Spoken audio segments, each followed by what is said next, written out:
Kalau Godzilla ya secara action mungkin lebih bombastis daripada Kingdom. Cuma lebih besar, ya. Kalau dari segi cerita ya Kingdom lebih in-depth gitulah dibanding Godzilla X Kong. Dia bisa ngomong juga kan kerannya, kalau sono nggak bisa. Hmm. Dan gue juga inget dia tuh saking memegang teguhnya Caesar, dia ngasih nama ke si Mei itu Nova. Terus dia bilang nggak tahu kenapa Caesar namanya Nova. Semua manusia gitu. Nova. Yang pertama sih gue sama kayak dia Maurice. Oh, Maurice. Iya. Kenapa? Maurice karena dia orang utan asli Indonesia nggak. Trilogi yang sebelumnya itu kan benar-benar kita kayak melihat dari kacamata kera. Kacamata kera. Yes. Ya. Kacamata kera. Halo teman-teman Kincir, balik lagi bareng gua Rendra di Breakdown Bros Podcast episode 115, It's Nothing But Movies. Di episode kali ini, episode yang spesial lagi, kita bakal ngebahas film Kera. Setelah 2 bulan lalu udah ada film Kera nih, tapi kita bahas film Kera lagi yang kali ini kayaknya filmnya sedikit lebih berbobot. Apalagi kalau bukan Kingdom of the Planet of the Apes. Bareng teman gua dari Kincir juga. Please welcome Helmi dan Yuni. Yeay. Oke. Kan udah nonton juga nih dua-duanya, Godzilla X Kong sama udah nonton Kingdom of the Planet of the Apes. Setuju nggak Kingdom of the Planet of the Apes itu film Kera yang lebih berbobot dibanding film yang satunya itu? Setuju nggak? Setuju. Kenapa setuju? Oh, lu juga setuju, Yun? Setuju. Padahal lu ngasih 4K, sama-sama 4K kan? Apa? 4K? Oh iya. Kan? Lu 4K, lu 4K. Tahu nggak? juga. Gue dengernya apa tadi? Patkai. Enggak, beda. Kerasakti dong. Kita nggak bahas babi, kita bahas Kera di sini. 4K, kalau lu gimana pas nonton Kingdom dibanding waktu nonton Godzilla? Kalau Godzilla ya secara action mungkin lebih bombastis daripada Kingdom. Cuma lebih besar, ya. Kalau dari segi cerita ya Kingdom lebih in-depth gitulah dibanding Godzilla X Kong. Dia bisa ngomong juga kan kerannya, kalau sono nggak bisa. Kalau versi lu gimana? Ya jelas lebih berbobot karena kan kalau Godzilla X Kong itu kan benar-benar lu mau nonton cuma mau lihat monster-monster bertarung kan. Ya udah menyampingkan cerita, tapi kalau sini ya benar-benar lu dapetin cerita yang lebih dalam, terus apa karakternya, bahkan karakter monyet, bahkan karakter keranya aja punya background story juga yang kuat juga gitu. Ya baik dari protagonis, antagonis, bahkan manusia yang cuma sedikitnya juga kita kayak bisa ngerti gitu sudut pandang mereka kan. Nah sekarang itu sebenarnya Kingdom itu film keempat dari seri rebootnya kan. Tapi menurut lo ini kerasa film yang milking atau emang worth it buat dibuat lanjutan ceritanya si Caesar ini dari film keempat ini? Dari lo dulu nih. Gua. Iya. Kalau menurut gua nggak milking sih, karena kalau ngelihat dari ending yang war itu kan jatuhnya emang potensial banget lanjut. Kayak contohnya yang manusia nggak bisa ngomong itu kan, masa cuma diceritain segitu doang? Kan pasti bakal ada lanjutannya lagi. Sama dengan Caesar mati, bener juga gitu, maksudnya ideologi dia tuh bakal tetap lanjut apa enggak gitu ke kera-kera yang lain. Nah lanjutannya di sini di Kingdom emang perlu sih menurut gua. Masih seru gitu ya untuk di-explore. Kalau menurut lu, Yun? Ya sama, nggak, gue juga nggak ngerasa milking karena kan ini ceritanya baru, tapi dengan masih memegang dasar dari Caesar kan. Tapi Caesarnya kan sekarang dibuatnya kayak lebih ke legenda dan mitos gitu ya. Jadi ya perlu sih, karena memang kita juga perlu tahu lah kayak dunia tuh setelah Caesar selesai itu bagaimana antara kera sama manusia kan. Jadi kan pandangan kita tuh lebih luas di dunia itu kan, kita nggak cuma tahu di era ketika Caesar masih memimpin gitu. Iya sih, gue ngelihat dari time jamnya yang 300 tahun tuh kita kayak jadi nge-explore dan malah nimbulin tanda tanya gitu kan, kayak apakah para kera setia sama Caesar atau ada kelompok-kelompok lain, dan ya di sini kita nggak dikasih tahu jawabannya, kayak gimana awalnya kera-kera bisa terpisah, gimana awalnya ada yang di laut, ada yang di hutan, tapi yang gue tahu mereka itu punya komiknya, dan ternyata perpecahan antar kera itu udah dimulai sebelum film War of the Planet of the Apes. Jadi dari Dawn, waktu Koba mengkudeta Caesar, di situ tuh sebenarnya banyak juga kera yang setia ke Koba. Makanya di film War kan ada yang malah memihak manusia kan. Nah di situ sebenarnya udah ada koloni yang misah dan nggak ikut perang, tapi nggak diceritain di War. Dan ya di sini mungkin bisa jadi itu adalah koloni yang sekarang jadi koloninya Proximus Caesar. Nah pendapat kalian tentang Proximus Caesar sebagai villain yang bisa dibilang cukup berat nih bebannya, karena di sebelum-sebelumnya villainnya cukup kuat dari semua filmnya Planet of the Apes. Proximus Caesar menurut lu dulu, Yun? Proximus Caesar sebenarnya agak disayangkan.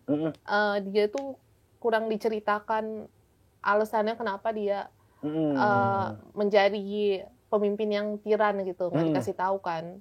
Padahal dia sendiri mengambil nama Caesar.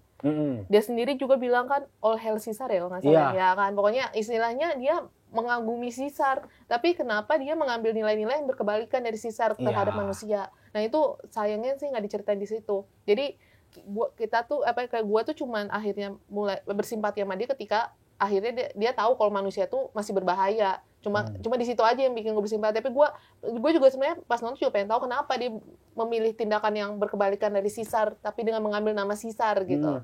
Itu sih sama ya, cukup disayangin ya. Mungkin matinya agak sepele juga, spoiler ya. Telat ngomongnya. Jadi udah kita nggak dapet latar belakang dia, terus matinya kayak gitu, jadi cukup sayangin. Padahal sebenarnya kan dia bisa jadi villain yang potensial gitu. Iya sih, gue setuju sih sama lu. Jadi kayak awalnya kita nggak begitu berempati sama si Proximus Caesar ini, karena muncul juga dari tengah-tengah film kan. Tengah-tengah film tiba-tiba jadi villain. Terus pas kita mulai bersimpati karena ternyata dia bener, manusia bener-bener berbahaya, mati gitu. Kayak tiba-tiba. Kalau menurut lu gimana Proximus Caesar? Kalau menurut gue dibanding sama villain-villain yang di film sebelumnya sih ya emang kurang secara karakterisasinya.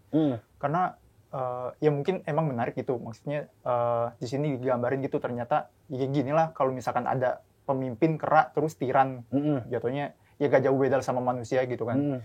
Cuma ya kayak tadi kurang background karakternya, terus dari kematiannya juga ya gitu doang gitu kan. Ya sama jadi kalau dibandingin sama Koba sama siapa Kolonel itu kan berkesan banget gitu setelah nonton. Kalau setelah nonton yang Kingdom of Planet of the Apes ya udah gitu. Iya sih. Kayak gak membekas aja gitu Proximus Caesar. Gak begitu kayak membekas. Kehadiran Proximus Caesar tuh cuma kayak dibuat supaya menyadarkan si Noah aja gitu loh. Iya sih. Ya itu kayak mungkin fokusnya ke karakter growth-nya si Noah yang awalnya dia masih pengen memegang value kalau manusia itu baik, dia dihantam sama kenyataan kalau manusia berbahaya gitu kan. Tadi lu mention kan di Dawn sama di War villainnya membekas. Kalau di Rise, kayak Rise nggak ada villain yang pure jadi villainnya itu. Apa Draco Malfoy termasuk villain menurut lo? Iya loh, itu udah pasti. Ya sebenarnya manusia aja nggak sih secara general. Kalau si Will menurut lu villain? Si James Franco? Enggak sih. Enggak kan? Enggak. Kayaknya dua sih villainnya di Rise of the Planet of the Apes itu ada si Draco Malfoy, gue nggak tahu namanya siapa. Sama satu lagi si Jacobs yang bosnya yang kulit hitam ya, itu. Kalau si Will gak villain, tapi dia juga punya andil salah. Gak bisa dibilang sepenuhnya benar. Tergantung dari POV siapa. Bagi manusia, kita sebagai misalnya makhluk di dunia itu, manusia itu villainnya si Will karena dia yang awal mula nyiptain virus itu. Gimana semua manusia bisa punah, kurang lebih ya salahnya si James Franco itu. Tadi lu bilang Proximus Caesar sosok lah sebagai villain, gak begitu membekas, tapi ada unsur menariknya. Sekarang kalau dari semua nih, ada 4 film, kera mana yang jadi favorit lu? Sebutin 3 kera favorit di Planet of the Apes, tapi jangan mention Caesar. Karena kalau ada Caesar, pastinya nomor 1 dong. Harus kera ya? Kalau gua, ini dari ketiga dulu ya? Dari ketiga? Ketiga gua Rocket. Oh, Rocket peringkat 3. Rocket. Kenapa tuh? Karena kan dia awalnya kera berandalan gitu ya. Iya, jadi alpha male-nya. Terus akhirnya tunduk juga ke Caesar kan. Dan setia terus kan, nggak kayak Koba kan. Kedua, Koba. Oh, Koba. Justru Koba. Gue suka banget sama karakterisasinya dia. Iya, maksudnya beneran make sense gitu. Dari awal tuh dia udah berapa kali dibikin percobaan segala macam gitu-gitu. Terus yang pertama Maurice. Karena gak tau, gue suka aja ya. Maurice yang orangutan itu ya. Kayak kelihatan gitu bijaksananya. Justru dia kan sebelum kena yang gas ALZ 112 sama 113 itu emang udah pinter kan. Iya, udah bisa komunikasi lewat sign language. Dan gue pas yang di Dawn inget banget pokoknya yang pas dia ketembak sama si Koba. Oh, si Caesar ketembak. Oh enggak, si Maurice ketembak. Final battle. Gue kayak anjir dimatiin. Oh iya, itu lu jadi makin kesel sama Koba di situ ya. Iya. Ketaunya untung masih hidup kan. Masih hidup. Ya sih di situ Maurice emang dia tuh nggak ngomong. Dia cuma ngomong seingat gua tuh 2 kali di Dawn sama di War. Iya. Di Dawn dia cuma ngomong run. Terus kalau di War dia ngomong pas terakhir. Dia ngasih pesan ke si Caesar kalau dia bakal ngasih tahu ke anaknya Caesar apa padanya Caesar, dan ya itu menurut gua salah satu karakter yang bisa dibilang paling lekat lah sama penonton lah si Maurice. Gue setuju. Gua urutannya gue sama kayak lo, 3 karakter itu jadi favorit gue, tapi urutannya beda. Kalau gue Rocket sama peringkat 3, gue suka dia gimana awalnya dia pengen nantangin si Caesar, pengen jadi alpha male dibanding Caesar, tapi setelah kalah dia jadi paling setia. Bahkan di akhir, walaupun waktu itu anaknya mati, terus dia kayak benar. dikasih pilihan antara nggak lanjut perang atau lanjut perang setia sama Caesar, dia milih tetap setia sama Caesar. Itu gue salut banget. Terus peringkat 2 Maurice. Gue suka juga kayak yang lo bilang, dia G lah, dia kayak apa? OG-nya Kera yang bisa nyimbangin gimana dia setia ke Caesar, tapi dia masih baik hati ke manusia juga. Bener. Di War kan dia yang peduli ke anak itu kan. Iya. Itu salah satu Baca buku bareng. Baca buku bareng, di Dawn baca buku bareng. Terus di War of the Planet of the Apes dia yang pertama kali peduli sama si Nova. Dan apesnya itu orangnya Kera lain yang juga peduli sama si Nova, si Luka, gorila yang ngasih itu, dia malah mati. Tadinya gue mau masuk tuh, salah satu favorit Luka. Di Dawn cuma dikit, di War dapat peran banyak, tapi mati. Tapi ya karena dia matinya cepat, akhirnya favorit gue jadinya Koba. Nomor 1 Koba. Nomor 1 gue Koba. Karena dari cara dia berargumen ngelawan Caesar tuh, walaupun gue ada di kubunya Caesar, tapi gue bisa terpengaruh gitu loh. Karena realistis. Iya. Waktu kayak human works itu kayak anjir, gue merinding ngeliat Koba, dan di situ gue kasihan sih sama dia. Jadi peringkat 3-nya ada Rocket, peringkat 2-nya ada Maurice, peringkat 1-nya Koba menurut. Jadi gue sama Helmi kurang lebih sama nih, walaupun Kingdom ceritanya lebih luas, petualangannya lebih jauh, tapi karakter yang memorable-nya semuanya dari trilogi pertama film Planet of the Apes. Kalau dari lu, apakah sama? Atau 3 kan? 3 top 3. Kalau gue ketiga tuh si Koba. Koba peringkat 3. Ya karena ya bener dia tuh benci, punya alasan yang kuat. Ya maksudnya kasihan lah, emang masa hidup dia kan ini banget, disiksa emang terus, disiksa. Kalau dia punya dendam itu wajar, karena ya mukanya aja yang paling hancur kan dibandingkan kera-kera yang lain kan. Paling jelek. Iya, dan waktu di Rise aja dia tuh kayak udah sampai di tahap yang kayak bodo amat ya gue diperiksa apa, kayak Iya, pasrah ya. Iya, sampai dibilangin kan dia nggak sampai ngerti prosedur pemeriksaan itu, kayak emang ya udah kayak mungkin seumur hidup dia tuh udah di laboratorium gitu kan. Jadi wajar kalau begitu dia punya kebencian. Gue nggak bisa kesel sama dia karena lu ngerti struggle dia kan. Iya, cuman gue kesalnya sama dia mengkhianati Caesarnya itu. Iya itu. sih. Tapi kalau dia kenapa benci manusia, gue nggak kesel. Memang alasannya kuat banget. Peringkat 3 Koba. Peringkat kedua ini sebenarnya masih baru sih, tapi menurut gue lumayan berkesan, si Raka. Oh iya, gue nggak masukin lagi Raka.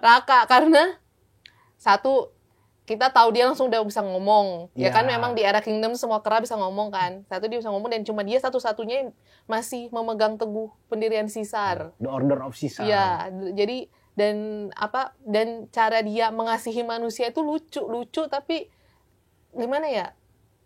Kita merasakan ketulusan dan kesetiaan dia kepada Caesar gitu loh. Iya. Kayak, peduli ke manusianya ya. Waktu pas dia melihat Sima itu kayak langsung ada rasa iba, rasa yang dia nggak ada curiga sama sekali. Dia langsung teringat nilai-nilai Caesar yang dia pegang selama ini. Itu tuh menurut gua keren sih si Raka. Jadi walaupun Noah-nya masih kurang karena mungkin masih berkembang kan, ini filmnya bisa dibilang coming of age-nya Noah juga ya. Bisa jadi dari sudut pandang itu ya. Jadi Raka sih, dan dia sampai mau berkorban demi Ma itu. Iya sih, itu menyentuh sih. Menyentuh sih, itu dan kedua. kebantu sama aktornya juga nggak sih? Iya, voice acting dan captionnya. Raka tuh bagus banget. Dan lucu lagi. Iya, ekspresifnya. Iya. Dan gue juga inget dia tuh saking memegang teguhnya Caesar, dia ngasih nama ke si Mei itu Nova. Terus dia bilang, nggak tahu kenapa Caesar namanya Nova. Semua manusia di Nova. Kalau kedua, tapi yang lainnya, tapi ini ya cuma kedua, masih di peringkat 2, tapi cuma kayak lucu-lucuan aja karena imut Cornelius. Cornelius ya, karena lucu, karena imut kan. Iya benar. Yang di Dawn itu ya. Di Dawn tuh sama yang di War juga masih gede, masih imut. Udah gede tapi kan masih imut masih gitu toddler lah ya. Itu mah cuma karena dia lucu aja gitu. Yang pertama sih gue sama kayak dia, Maurice. Oh, Maurice. Ya. Kenapa? Maurice karena dia orang utan asli Indonesia nggak? Cintai produk Indonesia. Ya itu sih karena dia pinter tanpa bantuan obat virus itu. Udah pinter duluan kan. Kan waktu pas komunikasi sama Sisal kan belum kena obat itu kan. Udah pinter, terus habis itu bahkan padahal dia ngomong sendiri waktu di Dawn kan, aku tidak mengenal manusia seperti kamu, waktu ke Sisal nggak mengenal manusia kebaikannya ya kan, karena kan dia besar di sirkus kan, mungkin sirkus juga disiksa pasti kan. Tapi anehnya ketika dia ngomong gitu, gue nggak mengenal manusia seperti kamu, tapi dia bisa punya rasa peduli sama manusia gitu, yang bahkan istilahnya nggak kayak Koba, dia nggak beralih ke dark side, tapi dia masih berada di tengah-tengah, mau mengerti manusia itu seperti apa dark gitu side. kan. Iya benar. Iya kan. Dia mau mengerti manusia itu seperti apa. Terus akhirnya dia sendiri jadinya yang sama manusia juga akhirnya paling peduli, yang pas di War dia malah pengen si Nova itu ikut sama mereka ya kan. Kayaknya orang utan digambarkannya baik-baik terus ya kalau di franchise reboot ini, padahal kalau di versi zaman dulunya salah satu villain utamanya itu ternyata orang utan. Nah tadi lu kan mention Darkseid, itu menarik juga sih. Awalnya waktu gue nonton War tuh beberapa kali karena gue suka banget. Terus pas awal-awal nonton War, gue kayak ke si Koba itu cuman ngerti doang kenapa dia benci sama manusia.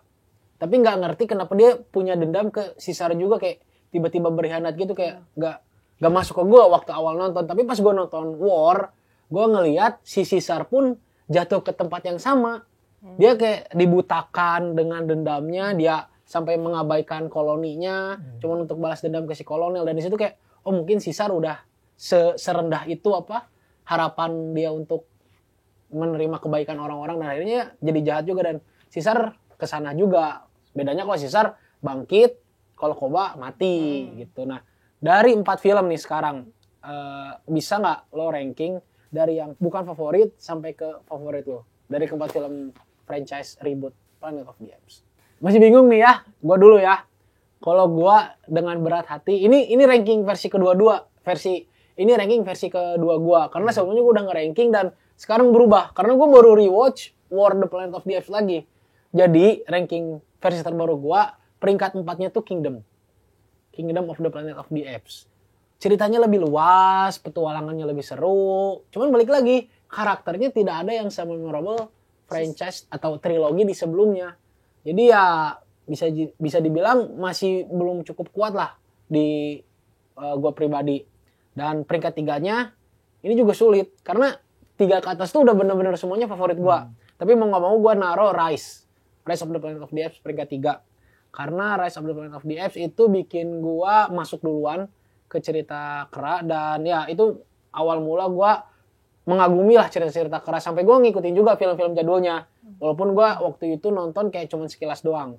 Peringkat 2 dan peringkat 1 nih berat nih antara Dawn dan War. Awalnya Dawn itu peringkat 1. Tapi setelah gue menonton ulang, ternyata War seindah itu cuy. Matt Reeves sama komposer musiknya benar-benar bikin cerita Caesar itu bukan perjuangan Kera, tapi kayak serasa perjuangan manusia yang ingin balas dendam gitu. Jadi revenge movie kan. Dan revenge-nya Caesar itu sampai akhir menurut gua puas banget, dan akhirnya dia kayak dapat peran biblical kalau kata gua, kayak kisah Nabi Musa kalau di Islam yang nganterin umatnya terus pindah ke tempat baru, hijrah ke tempat baru, itu menurut gua indah banget. Jadi gua naruh nomor 2 Dawn dan nomor 1 War of the Planet of the Apes. Kalau dari lu, Mi? Kalau gue sebenarnya suka semuanya. Suka semuanya. Cuma kalau boleh ngurutin, gue kayaknya 4 sama kayak lo. Kingdom akhirnya. Karena ya kalau bisa dibilang ini kan origin story lah ya, walaupun kelanjutan dari War, cuma emang nggak se-impactful Rise. Yes. Ya kan. Terus ketiga itu ada War. War juga. Gue suka sebenarnya, cuma gimana ya, terlalu fokus ke dendamnya Caesar aja sih. Misleading judul. Iya. Judulnya war tapi warnya di awal sama di akhir dong. Dan itu pun warnya kan antara manusia kan, Iya. antara kera kan. Lu nunggu-nunggu padahal. Iya. Iya. Kedua itu gua Rise karena menurut gua itu salah satu film secara keseluruhan ya, bukan cuma franchise Planet of the Apes, salah satu film original terbaik menurut gua. Terus yang original pertama story terbaik. Original story terbaik. Yang pertama Dawn karena gue suka di situ benar-benar digambarin gitu society-nya apes tuh kayak gimana. Iya. Terus akhirnya ya secara keseluruhan lah gue suka. Dari semua karakternya juga di Dawn kayak bener-bener masing-masing tuh punya pendalaman yang menarik, kecuali manusianya ya mungkin. Iya. Dan iya kalau di Dawn itu salah satu hal yang kalau di seri sebelumnya kan emang karakter manusianya ganti-ganti ya. Kalau sekarang kita nggak tahu mungkin lanjut atau enggak. Tapi kalau dari dulu tadi ranking film Planet of the Apes versi franchise reboot ini. Yang keempat sama seperti kalian. Kingdom. Bukan karena jelek, tapi karena kita masih belum terlalu dibikin terikat sama Noah. Jadi ya kayak endingnya memang bikin penasaran. Endingnya melihat bagaimana Noah yang akhirnya mengerti manusia itu ternyata tidak sepenuhnya baik.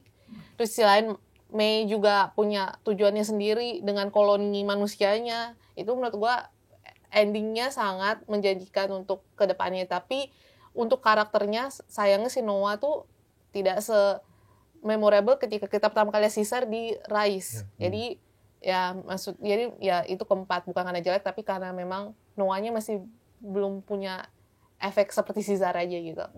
Terus yang ketiga gua Rise. Karena sama ya Rise. Karena Rise itu bukan lagi-lagi bukan jelek, cuman itu kan bedanya 3 tahun ya rilisnya maksudnya. Kan Rise 2011 sama 2014 kan sama Dawn.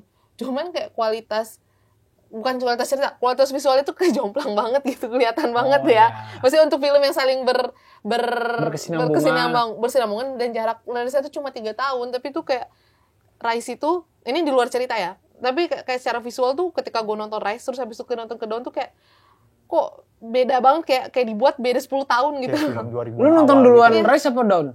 Dawn dulu sih. Oh Dawn dulu ya. Makanya jadi kerasa. Makanya efeknya kayak gitu karena gue nonton Dawn dulu, terus pas gue nonton Rise kayak ini film cuma beda 3 tahun nih perilisannya, lebih ke situ sih. Kayak kerasa banget efek film 2000-an itu berasa banget ya. Sedangkan kayak Dawn itu udah kayak film, udah rasa nonton film masa kini gitu. Modern banget ya. Iya, berarti emang Matrix-nya sih yang oke ya kan. Sampai bisa bikin film jarak 3 tahun tuh secara jomplang.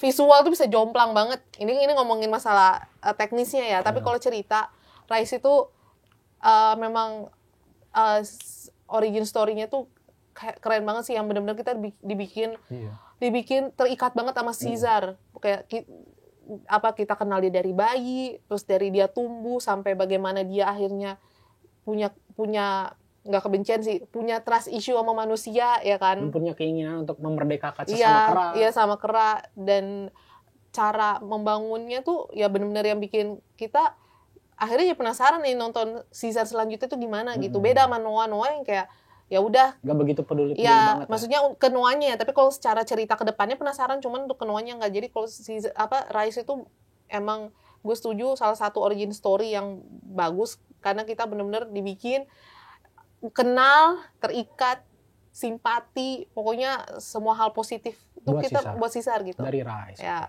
Peringkat 2. Kedua adalah War.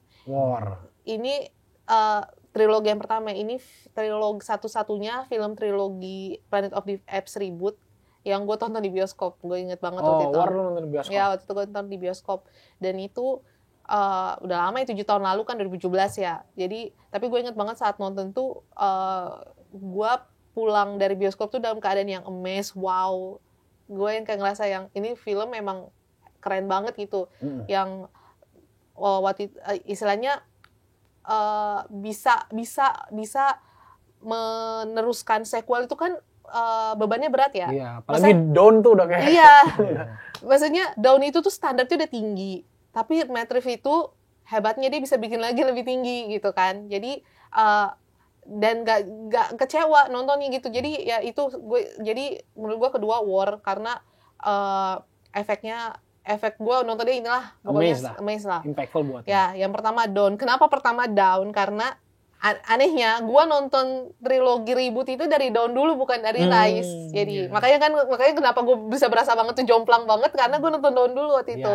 Karena gue ingat banget karena gue mau nonton War for the Planet Apes. Jadi gue nonton, tapi gue mutusin nonton Down dulu karena menurut gue ya kalau gue nonton Rise dulu kan mungkin nanti gue agak bingung di tengah-tengah, istilahnya kan Down tuh lebih nyambung ke cerita ketiga gitu kan. Jadi waktu itu gue mutusin nonton Down dulu waktu itu. Dan ya itu bener-bener film, gue nggak nyangka aja sih film tentang kera, tapi konfliknya sedalam itu gitu.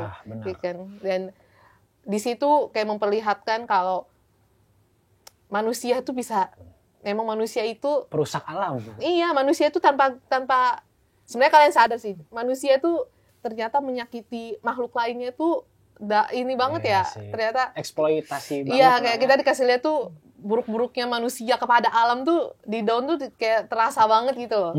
Jadi ya itu Down sih pertama buat gua. Oke, berarti lu sama kayak Helmi Down peringkat 1. Ya. Tapi kedua lu War sama Rise lu prefer War. Ya. Oke. Nah, kalau yang ngebedain dari trilogi sebelumnya sama franchise baru dari Kingdom dan kedepannya, bisa dibilang bisa jadi kedepannya tuh Kingdom bakal fokus kedua karakter yang sama juga nih, Noah sama Mai bakal dilanjut nih kisahnya. Kalau dari Noah itu yang awalnya nggak peduli sama manusia, dianggap eko, terus jadi peduli sama manusia karena si Nova diajarin sama si Raka, terus akhirnya ngerti juga kalau ternyata manusia berbahaya. Sedangkan kalau si Mai yang awalnya mentingin manusia doang, terus nganggap kera itu cuman alat untuk mencapai tujuannya, tapi di akhir dia kan kayak awalnya mau bunuh kan, mau nembak si Noah karena nganggap kayak mungkin ini leader yang berbahaya, tapi akhirnya nggak jadi. Itu kayak progresnya, dan kedepannya bakal dilanjut nih.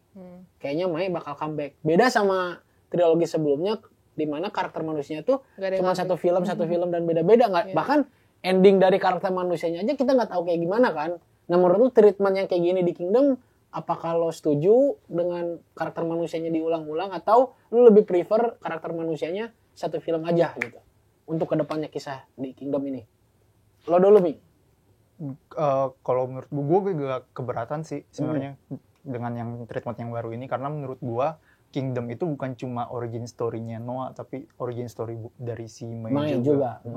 Jadi ya kalau emang dia kedepannya muncul lagi juga, ya emang kelanjutan ceritanya dia gitu, karena di endingnya kisahnya Mei itu belum berakhir, bahkan bisa dibilang baru dimulai. Jadi kalau muncul lagi ya nggak apa-apa. Jadi lu nggak masalah walaupun nanti kisah keranya jadi kayak terbagi dengan kisah manusia lewat ya, karena Mei.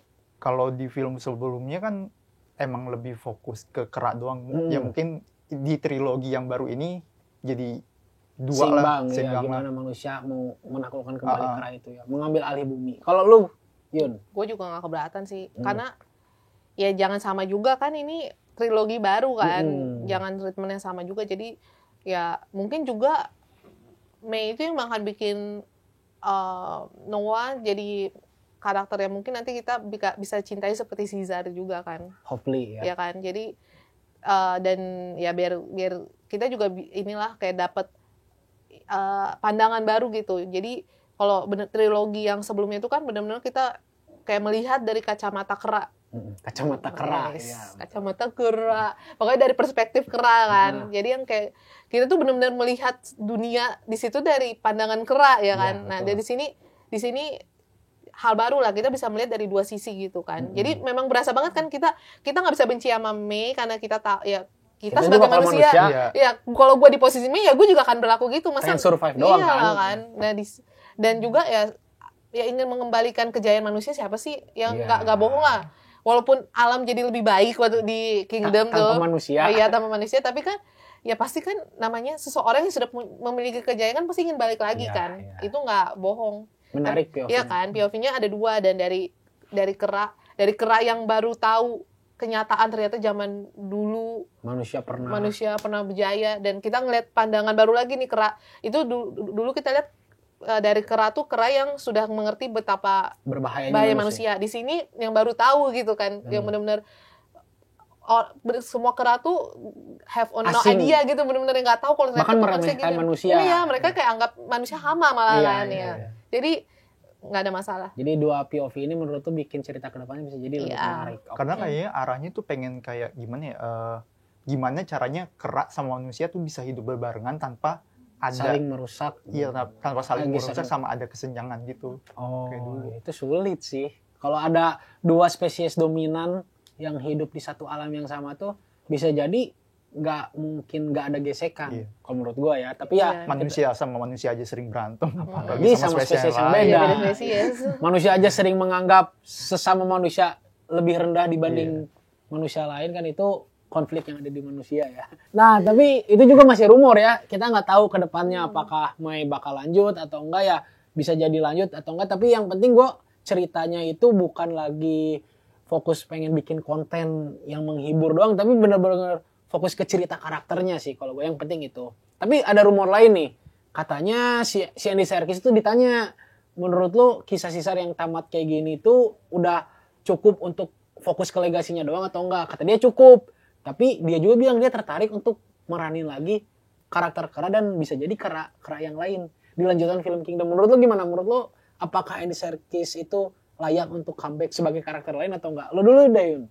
Nggak apa-apa sih kalau yang mau comeback dengan karakter lain. Karena kan gue yakin ya kalau orang yang cuma nonton doang nggak sampai nyari tahu ini aktornya siapa, nggak akan tahu sekali itu tuh ada Serkis. Nggak ngeh itu ya. Serkis juga ya. Gue yakin banget, apalagi mungkin banyak penonton Indonesia nggak tahu itu Caesar tuh Andy Serkis. Iya, pasti yang jadi nggak masalah kalau dia ini, karena secara kan di film sebelumnya kan bukan muka dia yang tampil kan, dan emang Andy Serkis tuh kayaknya emang aktor spesialis kera ya dia. Bisa. Kan dulu King Kong. 2 kali sih King Kong. Iya, King Kong sama ini. Jadi kayak dan lebih tepatnya aktor spesialis mocap yang dia jadi Smeagol juga. Gollum. Kalau menurut lo sama nggak masalah. Dan kalau sebenarnya kan kalau di Avatar ada kan yang karakternya Sigourney Weaver. Iya, balik lagi Sigourney Weaver. Tapi kan waktu pas yang itu yang jadi anaknya si Jack yang cewek, kok gue lupa namanya ya. Oh iya, itu awalnya kan jadi karakter manusia kan. Oh iya. Kan mati terus comeback tapi karakternya beda. Oh iya. Jadi menurut lo nggak apa-apa dengan treatment yang seperti apalagi itu? Dengan actingnya Andy Serkis kan? Iya sih. Dan Andy Serkis juga range-nya luas. Iya. Kalau di trilogi sebelumnya kan kita nge-explore dia dari sisi kepahlawanannya yang sempat turun jadi jahat tapi baik lagi kan. Nah, bisa jadi ke depannya dengan kemampuan dia jadi Gollum, apakah jadi kera jahat? Iya, bisa jadi menarik kan? Jadi yang benar-benar pure villain. Iya kan? Itu apalagi di Kingdom ini belum ada villain yang bisa dibilang big bad-nya kan. Kalau diisi sama Andy Serkis gue gak akan nolak sih. Nah terakhir, jadi dengan semua rumor tentang Mai, tentang Andy Serkis yang mungkin comeback, harapan lo dari segi cerita deh buat Kingdom of the Planet of the Apes atau franchise Planet of the Apes ke depannya kayak gimana? Lo dulu, Mi. Kalau gue harapannya ya diperdalam lagi sih karakter-karakter utamanya gitu, cerita-ceritanya maksudnya. Karena kan ya kayak komentar-komentar kita lah dari tadi kan Kingdom tuh secara karakterisasi kurang dalam, terus kurang membekas gitu kan. Ya semoga kedepannya lebih ini aja. Lebih memorable dan lebih ikonik lah yang mungkin. Dan katanya kan emang mau dilanjut sampai 9 film kan. Wah gokil. Jadi Disney setelah trilogi ini ada trilogi lagi. Oke. Kayak Avatar ya. Dibeli sama Disney langsung. Tapi waktu Avatar tuh sebelum sama Disney emang udah si James Cameron-nya mah udah bicara 5 film. Cuman emang udah 5 ya dia. Oh ya udah berarti. Tapi sama ini juga Planet of the Apes kalau nggak salah emang dari pas Rise udah planning buat 9. Oke. Si Rick Java dan Amanda Silverman itu ya. Itu. Tapi dia nggak pernah comeback jadi penulis, cuman comeback jadi produser doang. Gue berharap sih ke depan dia jadi nulis lagi ya. Itu harapan lo, lebih mendalam karakternya lebih bisa jadi lebih bikin penonton empati lah ya kalau bisa. Kalau dari lu, Yun? Nambah, karena poinnya juga sama kayak dia yang 1, kedua, intinya jangan mengulangi konflik yang sama aja sama trilogi sebelumnya. Ya ngapain ngulangin Kingdom tuh secara konflik udah bagus lah karena nggak ngulangin yang sebelumnya. Jadi jangan sampai yang selanjutnya kayak yang pengkhianatannya apa-apanya mirip-mirip lagi gitu. Oke. Jadi lu penasaran kalau ceritanya kalau bisa konfliknya jangan repetitif lah sama film sebelumnya. Jadi ada yang fresh. Kalau gue sih sama sih kayak lu atau lu juga Mi. Tapi gue lebih spesifik. Gue pengen ngeliat ada civil war antar kera yang benar-benar perang dua pasukan gitu sih. Kalau di Kingdom belum ada kan, kayak Kingdom cuma nyerang doang ke klan elang yang nggak siap perang. Tapi kalau gue ngebayangin si Noah ke depannya jadi leader yang kuat, terus dia ngegabung sama klan-klan lain, terus mantan pengikutnya Proximus Caesar mendirikan pasukan lagi, terus akhirnya perang. Di satu sisi manusia juga ikut nimbrung, itu kayak bakal menarik sih. Kayak bisa jadi kebalikannya War of the Planet of the Apes, di mana manusia versus manusia, kera cuman kabur.